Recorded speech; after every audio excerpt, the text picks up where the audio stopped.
Both Gunna and Young Thug are facing a RICO charge. But what is that? It stands for Racketeer, Influenced and Corrupt Organizations. It started out as a federal law mainly targeting the mafia, but now almost all states, including Georgia, have adopted similar state RICO laws.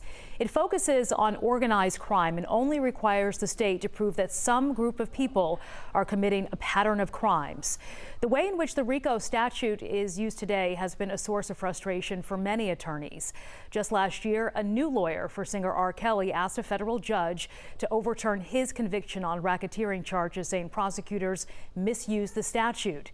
Joining me now is one of R. Kelly's former attorneys, Mike Leonard, to weigh in on this indictment against rappers Young Thug, Gunna, and dozens others.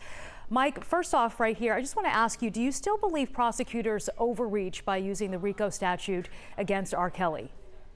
Absolutely. I mean, there's a big difference between RICO's use in a case against a band or an individual singer, because it's really hard to make the argument that in that case, that all these people who are associated with the band, a bus driver, someone taking tickets, someone providing security, that they're really participating in criminal acts. So it's quite different than an organization type structure like a gang or the mafia. So they're quite different organizations, I guess you'd say. The band really is not an organization, is what I would argue. This 88-page indictment against rappers Young Thug, Gunna, and more than 24 others.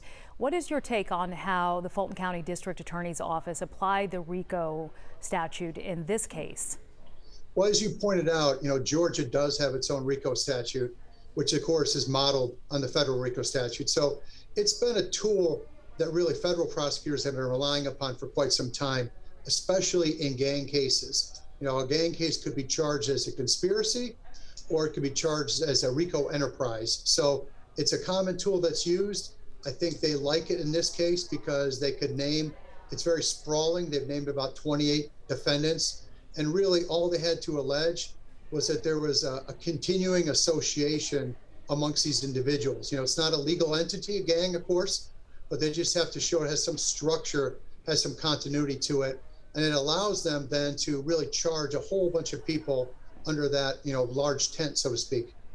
Is this one of those things where be careful of the company that you keep? Could you just be hanging out with some people and be wrapped up in this whole case? Absolutely. I mean, you can certainly get charged because of your association with others. And I probably think that even apart from Mr. Williams, I'm sure there's a lot of defendants named in this case who are wondering how they can possibly be named as part of this alleged enterprise. But I think probably more interesting and a little more striking was the evidence that they were relying upon to charge Mr. Williams. It goes pretty far afield. Basically, they're relying in large part upon his lyrics from songs, his video posting.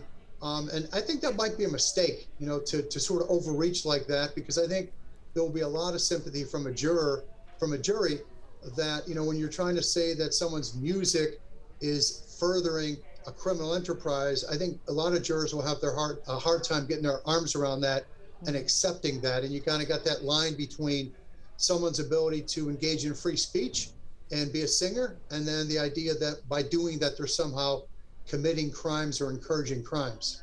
Some interesting points. Well, we want to thank you so much for your time. Attorney Mike Leonard, thank you again. Shiva, thank you.